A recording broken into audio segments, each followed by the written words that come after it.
Hi everyone. आज जवानों के साथ चर्चा पार्ट 4 इसमें हम लोग भाग ले रहे हैं। चर्चा के पहले हम लोग एक गीत गा के परमेश्वर की स्तुति आराधना करेंगे।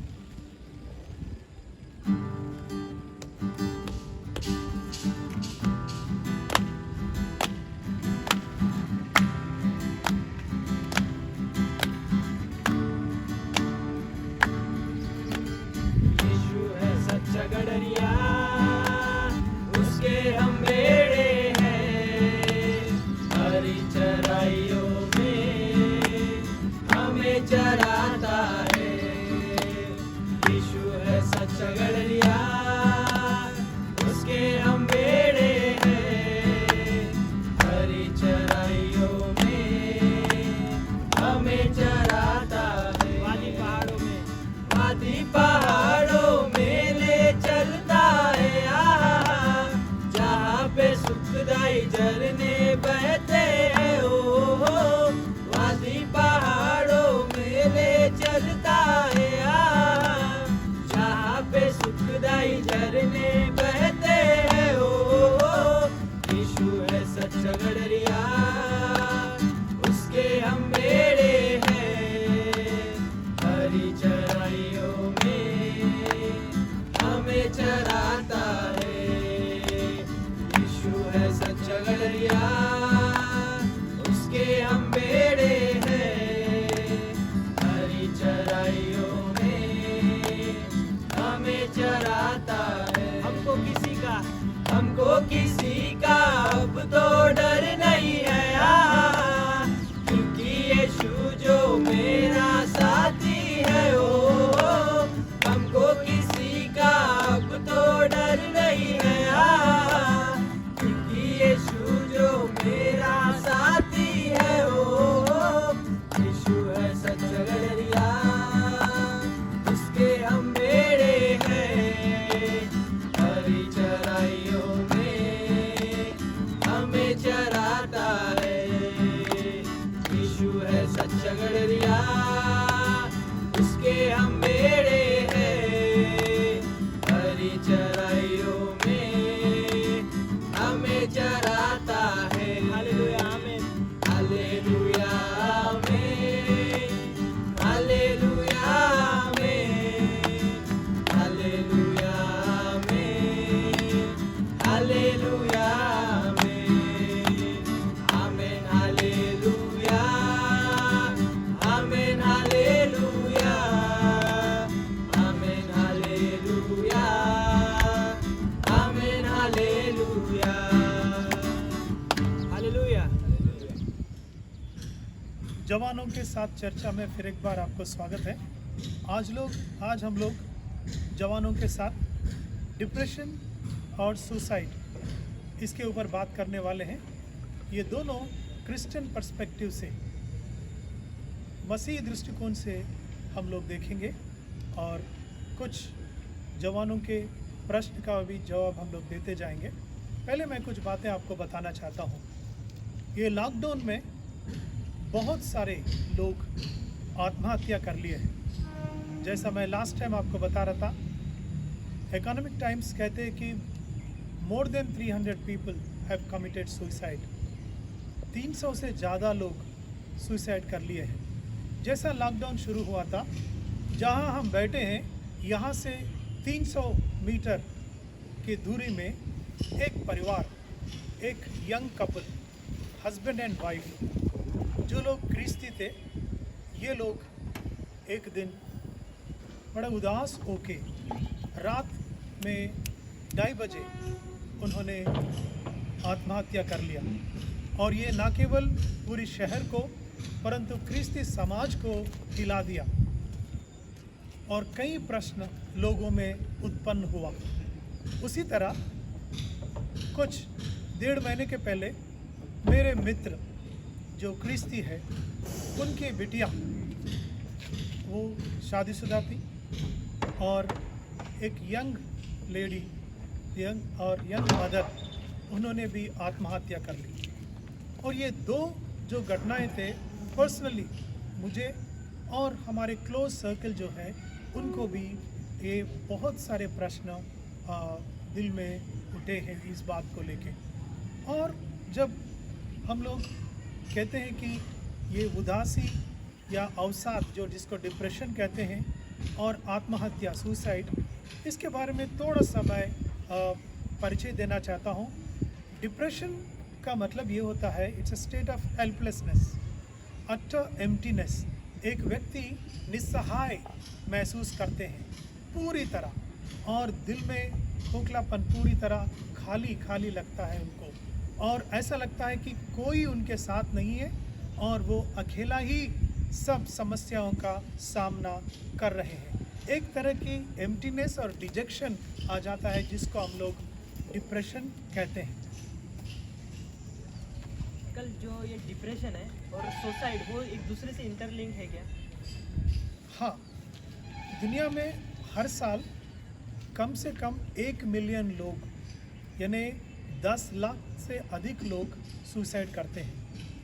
और ये कंप्लीट सुसाइड जिसके बारे में मैं कह रहा हूँ, जो लोग सुसाइड करके मर गए, it's not attempt to suicide. और इसमें 80% लोग जो है वो डिप्रेशन के कारण उनकी सुसाइड हुआ है। और इसलिए हम लोग डिप्रेशन को एक मेन कारण, मतलब मुख्य कारण करके हम देखते हैं। अंकल, अगर हम लोग मसीही जीवन बिताएं तो ये डिप्रेशन हमको अफेक्ट कर सकता है क्या? डिप्रेशन किसी को भी अफेक्ट कर सकते हैं, क्योंकि कई बार हमारे विश्वास में हम कमज़ोर पड़ जाते हैं। यानी ऐसे परिस्थितियों में जहाँ पे हम लोग अलग अलग प्रकार के समस्याओं का सामना कर रहे हो सकता जवान लोग नौकरी के समस्या से जूझ रहे, और अभी लॉकडाउन में तो कई करोड़ों लोग कहते हैं कि 20 से 30 साल के बीच के 2.5 करोड़ लोग, जवान लोग अपनी नौकरी खो गए।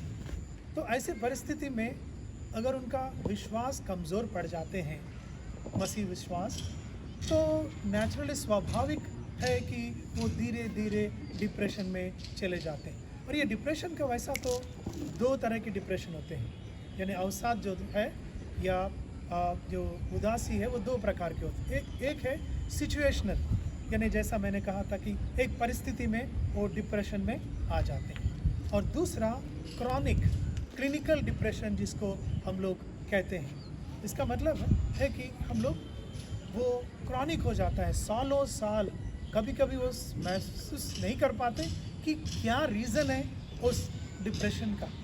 तो ये जो सेकंड वाला जो है, ये क्रॉनिक डिप्रेशन जो है, जिसके कारण कई लोग सुसाइड करते। जैसा आप बोल रहे कि क्रिश्चियन या कोई मसीह व्यक्ति डिप्रेशन में जाते हैं क्या? जा सकते हैं, अगर वो विश्वास को मजबूत करते हुए नहीं आगे बढ़ेंगे। कल जो अभी अगर कोई एक मसीह व्यक्ति अगर सुसाइड करता है तो क्या वो उसे स्वर्ग का राज मिल सकता है? तो इसके पहले तो हम लोग देखें कि सुसाइड है क्या। सुसाइड ऐसा है कि वो हिंदी में हम जैसा कहते हैं आत्महत्या, यानी हत्या, किलिंग। तो बाइबल कहते हैं कि हम लोग हत्या नहीं करना चाहिए। 10 आज्ञाओं में 6वां आज्ञा जो है परमेश्वर ने जो दिया है वो कहता है कि हत्या ना करें। तो दूसरे का हत्या करें या आप अपने खुद को आप मारें, तो मसीह दृष्टिकोण से वो एक ही माना जाता है सालों से। यानी हम लोग को अगर तीसरे शती से हम लोग देखते हैं तो उसी समय से मसीह लोग इसका व्यतिरेक करने लगे, यानी इसका खिलाफ उन लोग ने आवाज़ उठाई कि आत्महत्या नहीं करना चाहिए।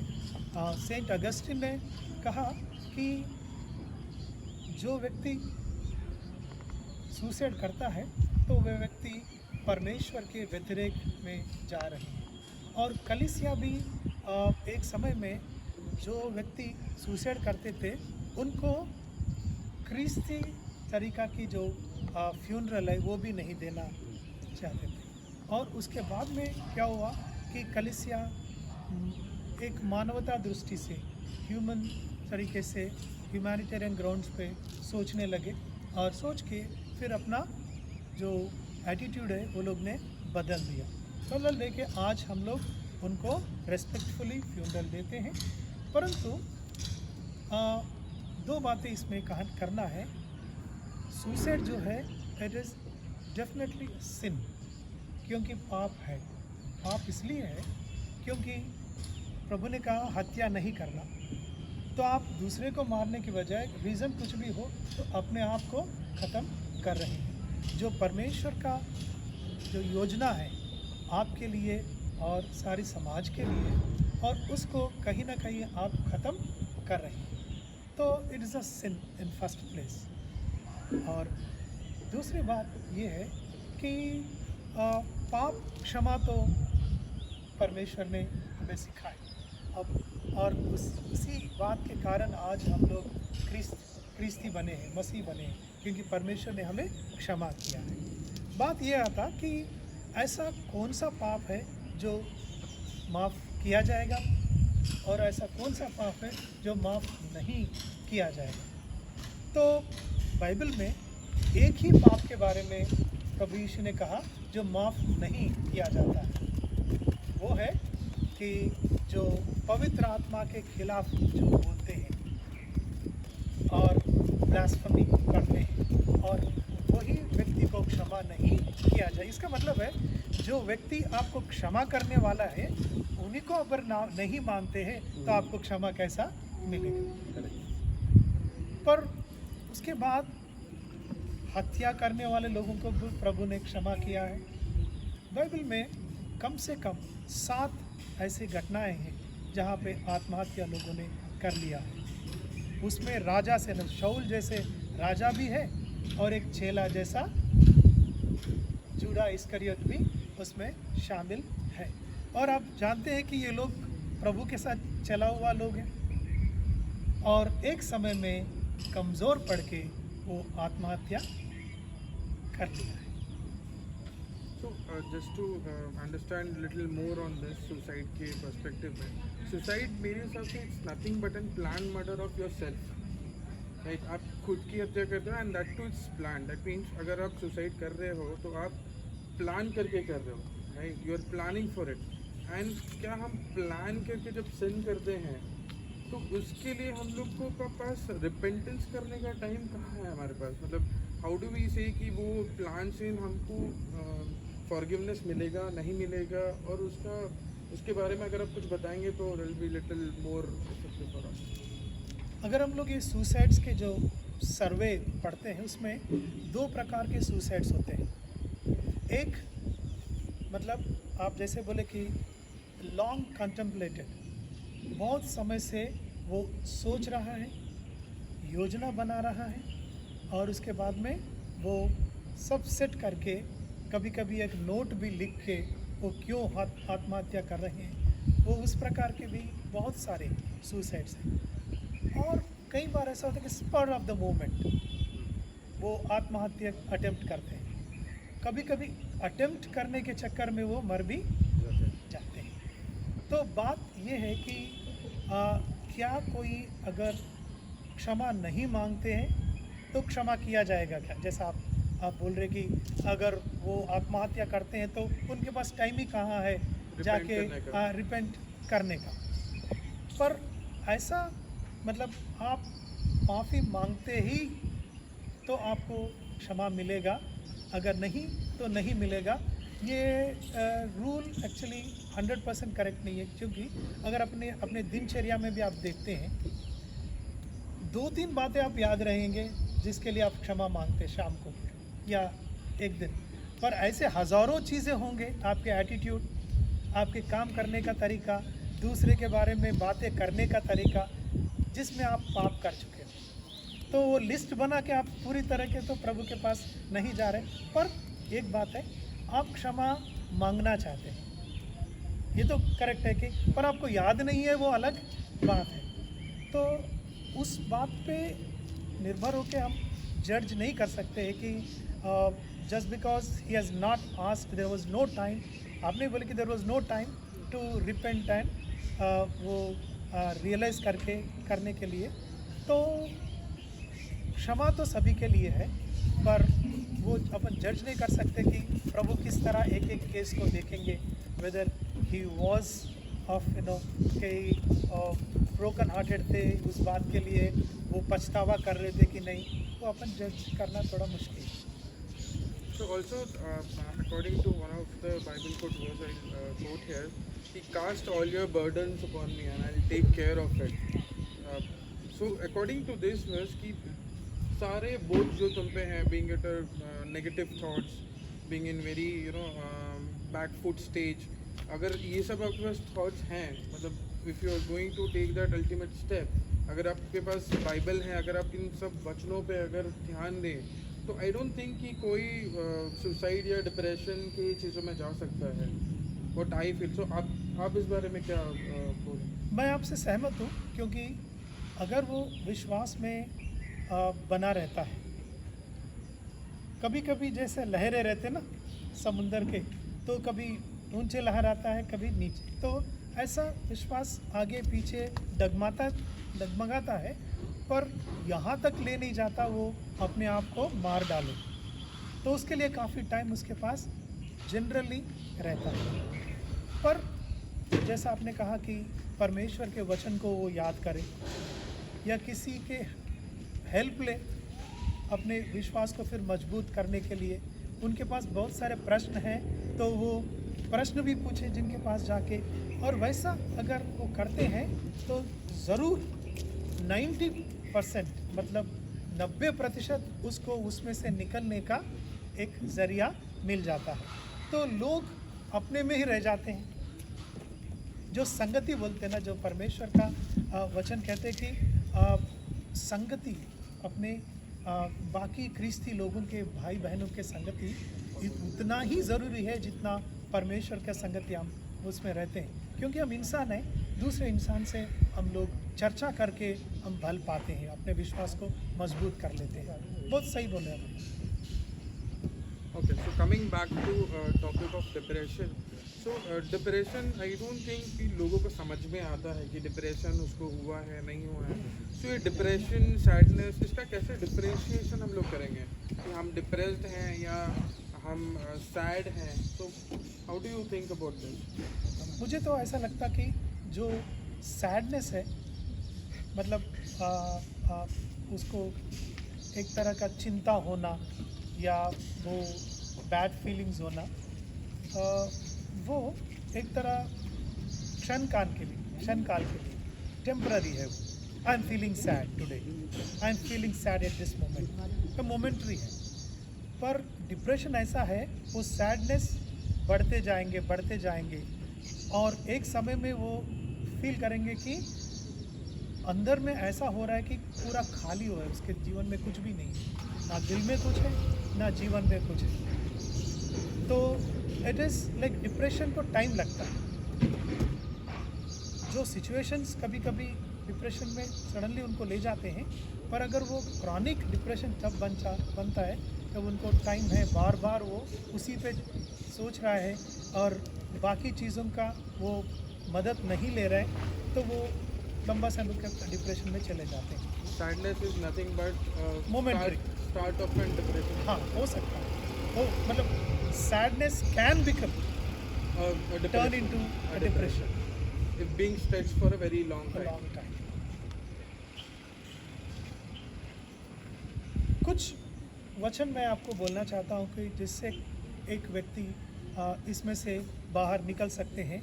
हम लोग ड्यूटरॉनमी 31:8 में देखते हैं, व्यवस्था विवरण उसका 31वां अध्याय, तेरे आगे आगे चलने वाले यहोवा है, वह तेरे संग रहेगा और ना तो तुझे धोखा देगा और ना छोड़ देगा, इसलिए मत डर और तेरा मन कच्चा ना हो। डू नॉट फियर और डिसमेड, ऐसा करके लिखा हुआ है। इसका मतलब है जब आपका रीज़न जो सुसाइड करने का कि लोगों ने आपको, सारे लोगों ने धोखा दे दिया, तो परमेश्वर यहाँ पे कह रहा है कि वो धोखा देने वाला नहीं है। भले बाकी लोग आपको छोड़ दिए होंगे, और वो बोले कि आपको छोड़ने वाला नहीं है, ना आपको धोखा देने वाला नहीं है। एक और वचन हम देखते हैं कि यशायाह का कहता है अब उसका 41वां अध्याय 10वां वचन, मत डर, क्योंकि डर भी एक शुरुआत है। ये सब में से हम लोग अपने आप को अंदर बंद कर लेते हैं। मत डर क्योंकि मैं तेरे संग हूँ, इधर उधर मत ताक, क्योंकि मैं तेरे परमेश्वर हूँ। मैं तुझे दृढ़ करूँगा और तेरे सहायता करूँगा, अपने धर्ममय दाहिने हाथ से मैं तुझे संभाले रहूँगा। यानी आपको उठा के चलेंगे वो, ऐसा उनका वादा है। जब ये वादा हमारे साथ में है तो हमको एक विश्वासी होके इन बातों पे सोचना बहुत ज़रूरी है। और जब सुसाइड के बारे में हम लोग बात करते हैं, 98% सुसाइड्स में ऐसा है कि ये लोग ने कहीं ना कहीं इस बात को बोल चुके हैं। ऐसा नहीं कि सुसाइड एक दिन में आया और उन्होंने सुसाइड कर लिया। May be 2% of the cases, बहुत कम है, पर 98% ऑफ द केसेस में उन्होंने कहीं ना कहीं इस बात को वो लोग ने एक पार्टनर के साथ में, पादरी के साथ में या किसी और के साथ उन्होंने किया होगा कि मुझे ऐसा लगता कि मैं खुद को मार डालूं, या मैं यहाँ से चले जाने से ये प्रॉब्लम ख़त्म हो जाएगा। पर मैं आपको बताने दो को सुसाइड में लोग जो सोचते कि मैं जाने से ये प्रॉब्लम सॉल्व हो जाता है, ये कई केसेस में, मतलब 90 से ज़्यादा % केसेस में हमने देखे कि वो प्रॉब्लम ज़्यादा हो जाता है। अभी ये देखिए ना, जो अभी मीडिया पे बहुत चल रही है कि सुशांत सिंह का केस, अभी तो वो इन्वेस्टिगेशन में ज़्यादा बातें हमने कर नहीं सकते, पर एक बात तो पक्का है कि जो हम सबको समझ में आ रहा है कि उसने जो सोचा होगा कि मैं चले जाने से प्रॉब्लम्स ख़त्म होते, पर वो तो प्रॉब्लम्स का शुरुआत हो गया, वो नहीं है इन बातों को डिफेंड करने के लिए। और कई केसेस में वैसे ही है, जो किसानों का आत्महत्या हमारे देश में बहुत सारे हो रहे हैं। और कई परिवारों से मैं खुद बात किया हूँ, वो परिवार के लोग ये सोचते हैं कि पैसा तो हमको मिले, पर अगर वो रहता तो आज ये बातों को वो खुद हमारे साथ में मिल के वो मदद करते थे। यानी आप जिस परिवार के लिए अपने आप को बलिदान के रूप में देना चाह रहे, आपका परिवार अकेले पड़ जाएंगे आप जाने के बाद। सुसाइड्स में एक और गलत बात होता है जो क्रिस्ती जीवन से बहुत दूर की बात है वो, यानी it is not actually Christian to think like that. कुछ लोग ऐसा है कि बहुत सारे लोग कि किसी के ऊपर में वो रिवेंज लेने के लिए सुसाइड करते हैं, और ऐसे बहुत सारे केसेस हैं। जैसा हस्बैंड के ऊपर में रिवेंज लेने के लिए बच्चों को साथ में लेके औरत स्त्री आत्महत्या कर लेती है, और वो सोचती है कि उसके द्वारा वो उनके ऊपर में रिवेंज ले रही है। क्या प्रभु ऐसा कहते कि हम लोग किसी से पे रिवेंज ले, और यहाँ तक कि आप सुसाइड कर ले रहे हैं? ता ना आपके रिवेंज सही होता है, ना आप जो आत्महत्या कर रहे हैं वो सही बात है परमेश्वर के सामने। तो मैं एक दो बात और बोल के मैं कंक्लूड करना चाहता हूँ कि सुसाइड करने वाले लोगों के साथ में हम कैसे मदद कर सकते हैं। एक बात है कि कुछ मिथ्स है जो गलत फहमियाँ है, उसको आप उसमें से निकले जो लोग मदद करना चाहते हैं। उसमें 2 मिथ्स हैं जो गलत फहमियाँ हैं। एक है कि आप सोचते हैं कि उन्होंने इस बात को किसी के साथ में नहीं कहा, तो ये गलत फहमी है। उन्होंने कहीं ना कहीं आपसे भी कभी ना कभी इस बात को बोला होगा कि उनको एक तो अपने आप को ख़त्म करने की इच्छा हो रही है, या वो निस्सहाय हो रहे हैं। ऐसे बातें, डिप्रेशन के बातें आपसे कहा होगा। और दूसरी बात ये है कि जो व्यक्ति आत्महत्या कर रहे हैं तो हमेशा वो सही दिमाग में रह रहे, यानी सही सोचने, बुरा और सच्चाई सोचने के स्थिति में है, ऐसा भी आप सोच नहीं सकते। क्योंकि कई बार ऐसा होता है कि माइंड ब्लैंक हो जाता है उनका उस मोमेंट में, इसमें मैं सोचता कि शैतान का सबसे बड़ा हाथ है, क्योंकि enemy Satan is against the life that God wants to give us. प्रभु यीशु ने कहा था, मैं जीवन देने और उसको भरपूरी से देने के लिए आया हूँ। तो सेटन का एक गोल है कि वो आपके जीवन को ख़त्म करे किसी न किसी रीति से, एक्सीडेंट से हो या आत्महत्या से हो। तो आपको कुछ लोग ने ऐसा कहा, जो लोग ने अटेम्प्ट किया बच गया, तो उन्होंने कहा मुझे ऐसा लग रहा था कि किसी ने मुझे धक्का दे के वो ट्रेन के नीचे आने के लिए कह रहा है। तो I feel there is evil one's hand there. तो आपको ये भी देखना है कि सिर्फ आदमी ही इसके जिम्मेदार नहीं है, जो अंधकार शक्तियां हैं उसके लिए भी हमें प्रेयर करना है, प्रार्थना करना है आदमी को उसमें से निकालने के लिए। अभी एक बात है कि जिसको आप हेल्प करना चाहते हैं, आपको लग रहा कि वो व्यक्ति सुसाइड कर सकता है, डिप्रेशन में चल रहा है, तो कीप द कम्युनिकेशन ओपन।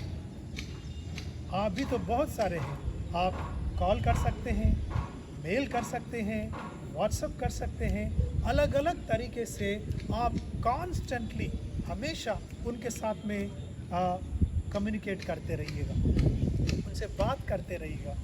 और दूसरे लोगों को भी, अगर जब आप मौजूद नहीं है तो बाकी लोगों को सचेत करिए।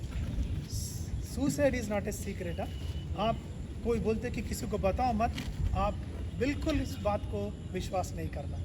आपको इस बात को बोलना ही है, एक दो लोगों को बोल के, भैया आप सचेत रहो क्योंकि ये व्यक्ति ऐसा कर सकता है। तो आपको कम्युनिकेशन ओपन रखना है। और उसके बाद अगर आपको लग रहा कि वो क्लिनिकल डिप्रेशन में है, तो आप मदद करने के लिए कोई मेडिकल हेल्प लें या कोई क्रिश्चियन काउंसलर के पास उनको ले जाए, या उनको कन्विंस करें दैट ही और she should seek for some external help. मतलब उनके दिल में जो बात बढ़ रहे हैं उसको बाहर लाना बहुत ज़रूरी है। और उस पीरियड में, जो पीरियड चलता है उनको इस डिप्रेशन का, तो उस समय में आप या जो लोग उनके साथ में हैं, जो मित्रगण हैं, मैं अभी भी एक बात के लिए रिग्रेट करता हूँ। मैं जब 12th क्लास में था, मेरे बचपन का दोस्त उसने सुसाइड करा। मैं बहुत क्लोज था उसको, और मैं उस समय तक का प्रभु को जान लिया और मैं बिलीवर बन चुका था और मेरा कॉन्फिडेंट लेवल अलग था। पर हम लोग वो जगह से दूसरे जगह पे रहने गए तो कम्युनिकेशन ज़्यादा नहीं था उनके साथ में। जब वो डिप्रेस हुआ एक बात के कारण, कुछ उनके पेरेंट्स के साथ में जो बात हुआ, मुझे ये बात पूरी विश्वास है, अगर मैं कम्युनिकेट करता वो बात मुझे बता देते थे वो, पर वो बता नहीं पाया। उस जैसे अभी मोबाइल से, उस टाइम में मोबाइल्स नहीं थे, ना हमारे पास में कोई लैंडलाइन था तो उन्होंने करने के लिए। पर जिस दिन उसने वो सुसाइड अटेम्प्ट किया तो वो बचने वाला था, पर वो बचा नहीं। पर उस बात को आज भी मैं रिग्रेट करता हूँ कि उस पीरियड में क्यों ना मैं उसके साथ रहा। तो एक यंग मैन या एक जवान होने के नाते हमारे फ्रेंड्स को अगर आपको हेल्प करना है, विश्वासियों को हेल्प करना है, डोंट बिकम जजमेंटल। आप जजमेंटल मत बनो कि उनको बोलने कि ये पाप है तो ऐसा करे तो आप ऐसा हो जाएंगे, डिप्रेशन गलत है, आपको विश्वास में रहना है। आप, your presence is more important. आप उनके साथ जितना होता उतना बने रहो, और जितना आपसे बनता आप मदद करते रहो, और दूसरे लोगों के साथ में उनको कनेक्ट कर, उनको उसमें से बाहर निकाल कर। तो मुझे लगता कि हम लोग ने, इज़ दैट ओके और इज़ दैट एनीथिंग? तो हम लोग ने यहाँ पे इस बात को क्लोज करते हैं कि आप फिर एक नया मुद्दे के ऊपर में बात करते हुए इस लॉकडाउन सीरीज़ में हम लोग आगे बढ़ेंगे। और आप सबको मैं परमेश्वर का जो शांति है आप देता हूँ, और खुदा हाफिज़।